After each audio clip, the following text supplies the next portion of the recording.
अस्सलाम वालेकुम नाजरीन, आप देख रहे हैं प्रोग्राम अंदर की बात मुज़म्मिल सोहरवर्दी के साथ। मैं हूं आपकी मेज़बान इकरार रियाज। हमारे साथ मौजूद है मुज़म्मिल सोहरवर्दी। अस्सलाम वालेकुम, वेलकम टू द शो। क्या हाल है आपका? वालेकुम सलाम। बिल्कुल ठीक। आप सुनाएं, कैसी तबीयत है आपकी? मैं भी ठीक हूँ, अल्लाह पाक का शुक्र है। सर, खान साहब ने जो सिविल नाफरमानी की तहरीक की कॉल से मुतालिक कहा था कि ये मेरा आखिरी पत्ता है, मैं इसको इस्तेमाल करूंगा। तो एडवोकेट फैसल चौधरी की जानिब से कहा गया है कि अगर हमारे मुतालबात तस्लीम ना किए गए तो इस एतबार से हम सिविल नाफरमानी की तहरीक का आगाज कर देंगे। और 22 दिसंबर तारीख बन रही है, तो क्या ये एक तरह से तारीख का ऐलान किया गया है?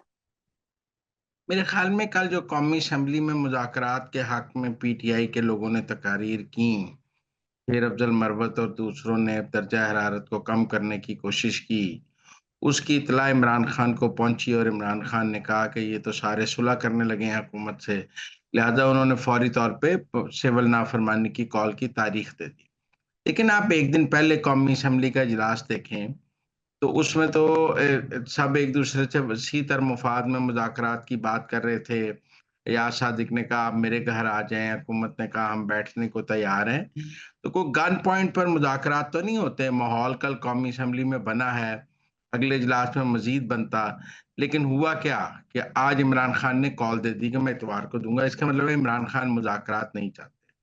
वो टाइम गेन ज़रूर करना चाहते थे कि फाइनल कॉल की नाकामी के फ़ौरन बाद नहीं देना था और वो कुछ 1 महीना 15 दिन इंतज़ार करके सिविल नाफ़रमानी देना चाहते थे। वो 22 दिसंबर को ऑलमोस्ट 26 नवंबर से 1 महीना हो जाएगा और उन्होंने अपनी तरफ से महीने के बाद एक कॉल देनी थी और महीने के बाद दे दी। लेकिन मुझे लगता है कि इमरान खान ने मुज़ाकरात पहले देखे ना, शेर अफ़ज़ल मरवत की जो नरम तकरीर थी, उसके ऊपर बैरिस्टर गौहर से सवाल हुआ कि क्या उनसे वज़ाहत माँगी गई है कि उन्होंने मुज़ाकरात की क्यों बात की है? लेकिन बैरिस्टर गौहर ने कहा नहीं, हमने तो कोई वज़ाहत नहीं माँगी। लेकिन मुझे लगता है इमरान खान को जो कौमी असम्बली का माहौल था मुज़ाकरात का, वो पसंद नहीं आया। और उन्होंने उसको सैबोटाज करने के लिए आज फैसल चौधरी के ज़रिए सिविल नाफ़रमानी की तारीख जो है वो 22 दिसंबर यानी कि 4 दिन बाद दे दी।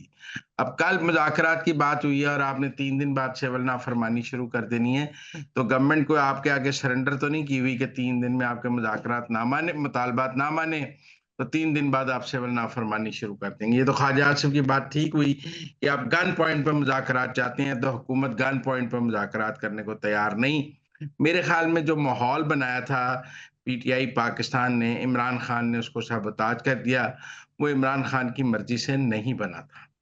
तो मुज़ाकरात ख़त्म और सिविल नाफ़रमानी शुरू। अब सिविल नाफ़रम जिस तरह फाइनल कॉल पे मुज़ाकरात ख़त्म और फाइनल कॉल शुरू था और सब कह रहे थे डी चौक जाएँगे, मर जाएँगे, अब सिविल नाफ़रमानी है। सिविल नाफ़रमानी 2 माह, 3 माह चलाएँगे। इस दौरान इनका ख़्याल है कि डोनाल्ड ट्रंप इक़्तिदार में 20 जनवरी तक आ जाएगा। इधर सिविल नाफ़रमानी चल रही होगी, उधर ट्रंप आ जाएगा, फिर रिचर्ड गर्नेल का फ़ोन आ जाएगा, तो इमरान खान रिहा हो जाएगा। लेकिन मुझे नहीं लगता। मुझे लगता है कि जिस तरह पहली सारी कॉल्स नाकाम हुई हैं, अगर आप देखें तो इमरान खान की नाकामियों की एक तवील दास्तान है। उन्होंने अपनी कौमी असेंबली से इस्तीफ़े दिए, वो उनका ख़्याल था कि जब पीटीआई इस्तीफ़े दे देगी, तो हुकूमत पीडीएम की नहीं चल सकेगी। उसने अपनी मुद्दत पूरी की, नाकामी हो गई। उन्होंने पंजाब और केपी की हुकूमतें तोड़ दी, कि पहले जल्दी पंजाब और केपी के इलेक्शन हो जाएँगे, फेडरल गवर्नमेंट गिर जाएगी, उनकी कॉल नाकाम हो गई और उनको उनकी हुकूमतें तोड़ना उन्हीं के गले में पड़ गया। आप देखें उन्होंने आर्मी चीफ की तैनाती रुकवाने की कोशिश की, नहीं रुक सकी और आर्मी चीफ आसिम मुनीर लग गए। उन्होंने 9 मई को बगावत की कोशिश की, बगावत नाकाम हो गई और वो खुद 9 मई में फँस गए। उसके बाद उन्होंने मुतअद्दिद कॉल्स दी हैं, सब की सब नाकाम हुई हैं। फाइनल कॉल से लेके हर कॉल नाकाम हुई है और कोई कॉल भी इस पोज़ीशन में नहीं आई कि इमरान खान को कोई रिलीफ़ दिला सके। लिहाज़ा अगर देखा जाए तो पिछले 2 साल में इमरान खान की नाकामियों की एक तवील दास्तान है, सियासी नाकामियों की। मुझे लगता है कि ये जो अब सिविल नाफ़रमानी है, ये इनकी सियासी नाकामियों के अंदर एक और इज़ाफ़ा होगा। जहाँ हम उनकी हुकूमतें तोड़ने को नाकामी कहेंगे, जहाँ हम उनके इस्तीफ़ों को उनकी नाकामी कहेंगे, जहाँ हम ज़मान पार्क को 9-0 बनाने को नाकामी कहेंगे, जहाँ हम 9 मई को कहेंगे कि वो पीटीआई का फेलियर था और ब्लंडर था। जहाँ आज कहा जा रहा है कि 26 नवंबर को डी चौक नहीं आना चाहिए था। खुद पीटीआई वाले कह रहे हैं कि हमें संजानी बैठ जाना चाहिए था, बड़ी गलती हो गई। इसी तरह ये सिविल नाफरमानी पर भी कहेंगे कि बहुत गलती हो गई। इस सिविल नाफरमानी के नतीजे में इनके लिए मज़ीद मुश्किलात में इज़ाफ़ा होगा। मैं नहीं समझता कोई आसानी पैदा होगी। रियासत-ए-पाकिस्तान इमरान खान की किसी भी कॉल के आगे कमज़ोर पड़ के इमरान खान से बात करने के लिए तैयार नहीं है।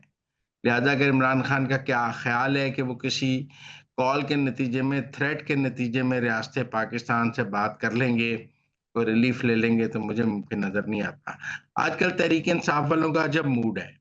आप देखिए ना, फवाद चौधरी साहब कहते हैं कि सियासी दर्जा हरारत जो इज़ाफ़ा है, उसका फ़ायदा शहबाज शरीफ को हुआ है और नुकसान तहरीक इंसाफ और फ़ौज को हुआ है।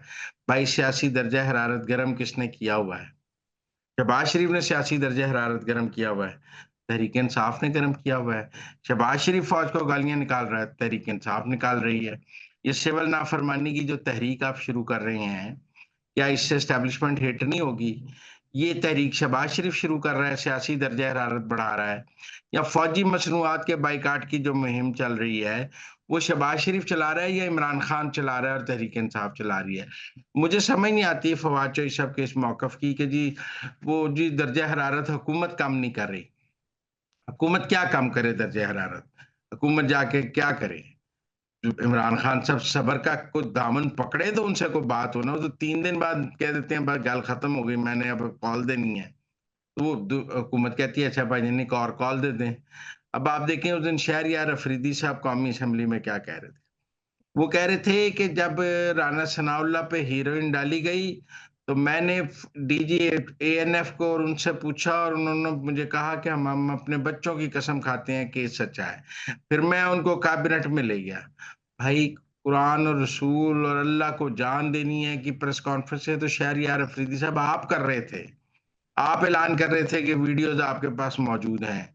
अल्लाह की पकड़ में तो आप हैं क्योंकि आप अल्लाह का नाम ले लेकर झूठी मुकदमात की गवाही दे रहे थे और आप झूठे मुकदमात को सच्चा साबित करने की कोशिश कर रहे थे।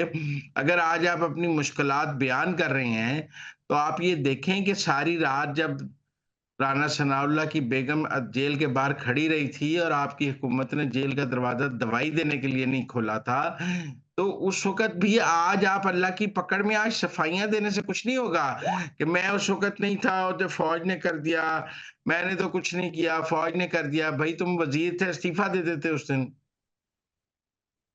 ठीक है ना?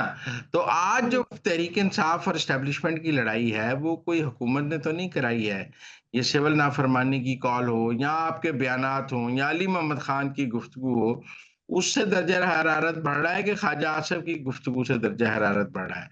मेरे ख़्याल में इमरान खान के डिज़ाइन में इस वक़्त मुल्क का सियासी दर्जा हरारत कम करना नहीं है। वो इसको बढ़ा के रखना चाहते हैं। उनके ख़्याल में अदम इस्तेकाम पैदा रहना चाहिए। वो सियासी तौर पे पुरसुकून नहीं होना चाहिए, पार्लिमान को नहीं चलने देना। तो इसलिए वो जेल से ऐसा कोई ना कोई ऐलान या ऐसा कोई ना कोई ट्वीट जारी रखते हैं, जिसके नतीजे में लड़ाई बढ़ती रहे और लड़ाई में इज़ाफ़ा रहे। मेरा मतलब है कि अगर 10 दिन अब कल तो कौमी असेंबली में गुफ्तगू की मुज़ाकरात की बात हुई, कमेटियाँ बनने की बात हुई, तो आप 10-15 दिन इंतज़ार करें ना, महीना देखें।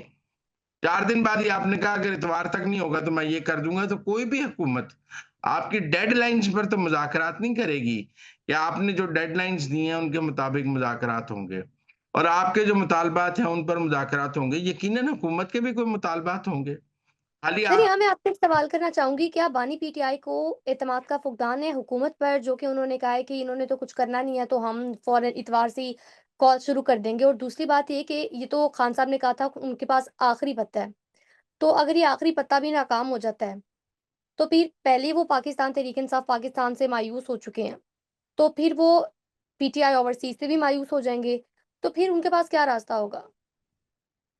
देखिए, मैं नहीं समझता कि वो हुकूमत से नाउम्मीद हैं। वो तो उनकी तो उम्मीदें अपनी पार्टी से होनी चाहिए ना, हुकूमत से उनको क्यों उम्मीदें हैं? इसका मतलब है वो अपनी पार्टी से नाउम्मीद हैं। जब वो उनकी पार्टी मुज़ाकरात के लिए माहौल बना रही थी, उनकी पार्टी ने मुज़ाकरात के लिए देखिए ना, आज सुबह लतीफ़ खोसा साहब कह रहे थे कि महमूद अचकज़ई, मौलाना फजलुर रहमान और सरदार अख्तर मेंगल ने इमरान खान से कहा है कि आप सिविल नाफरमानी की कॉल ना दें अभी। तो शाम को इमरान खान ने दे दी। तो फिर वो ना वो फजलुर रहमान की मानने को तैयार है, ना अचकज़ई की, ना मेंगल की, तो हुकूमत की कहाँ मानेंगे? उनका अपना एक गेम प्लान है कि उन्होंने पाकिस्तान को अदम इस्तेहकाम का शिकार रखना है। यहाँ पे हर वक़्त जो है पाकिस्तान की तबाही के लिए कुछ ना कुछ करते रहना है। तो वो उस एजेंडे पे काम कर रहे हैं, इसके लिए वो किसी की मानने को तैयार नहीं है। वो अपनी पार्टी की मानने को तैयार नहीं, वो अपने सियासी हलीफों की मानने को तैयार नहीं, तो हुकूमत पर किस बात का इल्ज़ाम है? हुकूमत उन्हें क्या कह रही है?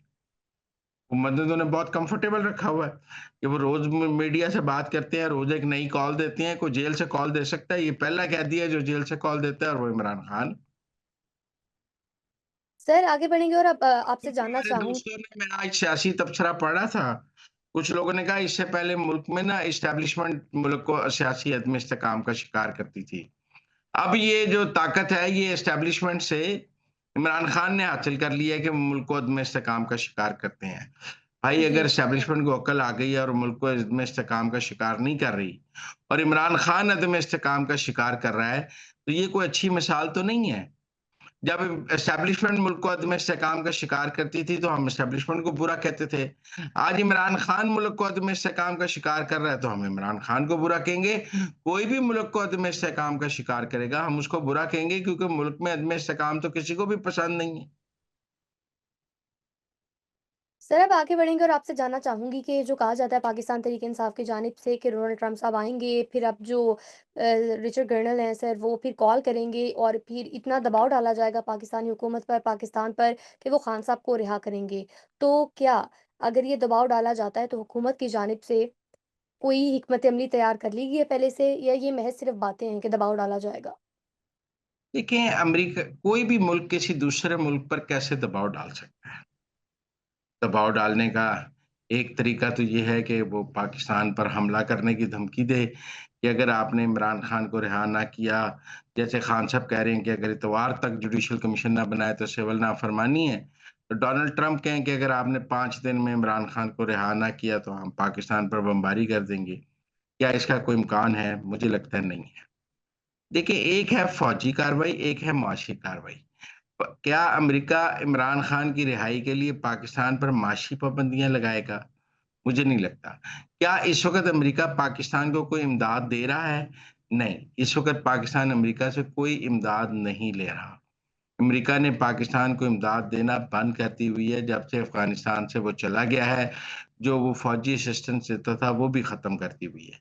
इस वक़्त अमेरिका पाकिस्तान को कोई इमदाद नहीं दे रहा, कोई कर्ज़ा नहीं दे रहा, कुछ नहीं दे रहा। एक आईएमएफ का प्रोग्राम ज़रूर है, जिसमें पाकिस्तान उसकी कंप्लायंस कर रहा है, नया लेने की ज़रूरत नहीं है।